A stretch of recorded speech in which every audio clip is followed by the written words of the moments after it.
ఓం శ్రీ గణేశాయ నమః. శ్రీ గణేశ పురాణం 55వ అధ్యాయము. శివపార్వతీ సంయోగం. ఆ తరువాత జరిగిన కథను పర్వతరాజైన హిమవంతుడు తన ప్రియపుత్రిక పార్వతితో ఇలా చెప్పాడు. ఓ పార్వతి, ఈ విధంగా వ్రత పరిసమాప్తి అయిన తరువాత గణేశుడు అనుగ్రహం చేత పాతాళలోకంలోని నాగకన్యకల బుద్ధి మారింది. వెంటనే వారు చంద్రాంగద మహారాజుని బంధన నుంచి విడిపించి యథావిధిగా పూజించి నూతన వస్త్రాలను, అలంకారాలను, వివిధ భూషణాలను ఇచ్చి సంతోషపరిచి మనస్సంత వేగంగా పరిగెత్తగల గుర్రాన్నిచ్చి అతన్ని విడిచివేశారు.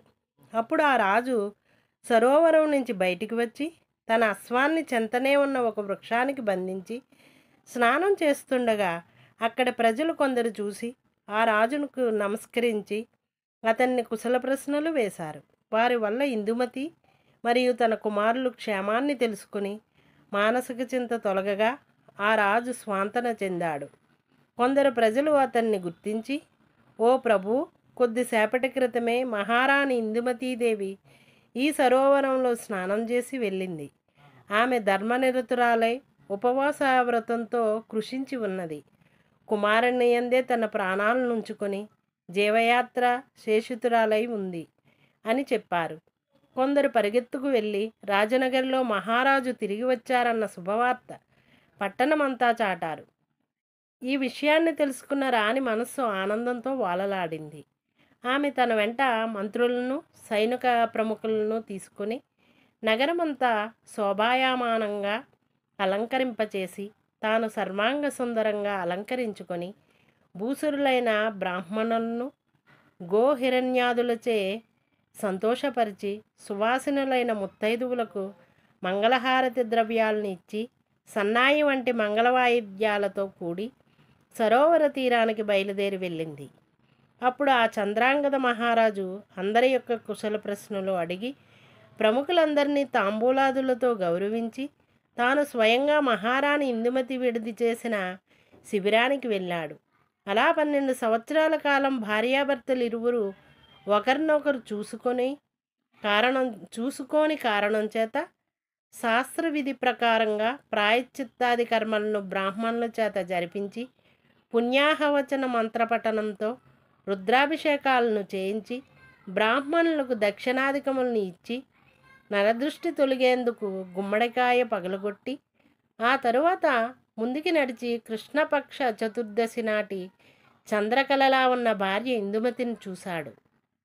అప్పుడు ఇందుమతీదేవి సువాసిని స్త్రీ సమూహంతో రాజుకు ఎదురేగి మంగళహారతినిచ్చి మహారాజుపై పుష్పవర్షాన్ని కురిపించింది.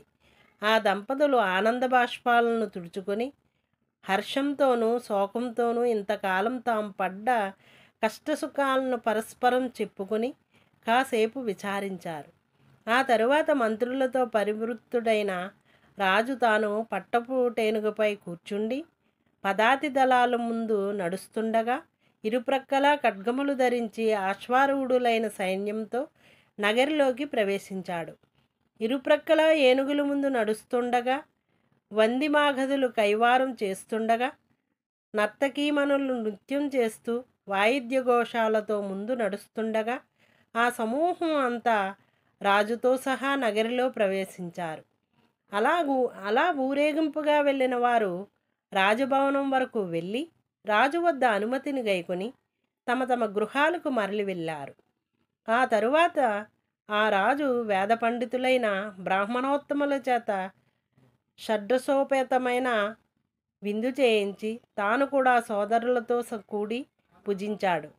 ఆ రాత్రి దంపతులు ఇరువురు హంసతూలికా తల్పంపై పరుండి తమ తమ కష్టాలను పరస్పరం చెప్పుకొని పురోహితుడి చేత ఊరడించ సుఖంగా నిద్రించారు.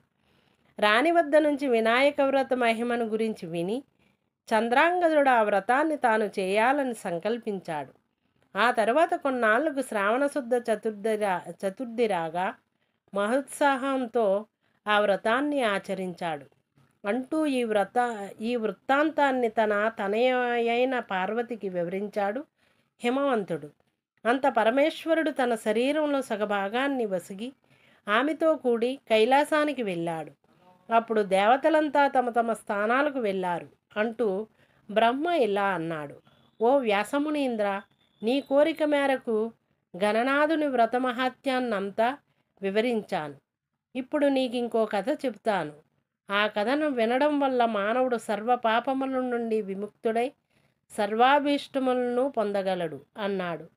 ఇది శ్రీ గణేశ పురాణం ఉపాసనాఖండంలోని శివపార్వతీ సమాగమం అనే 55వ అధ్యాయం సంపూర్ణం. ఓం శ్రీ గణేశాయ నమః.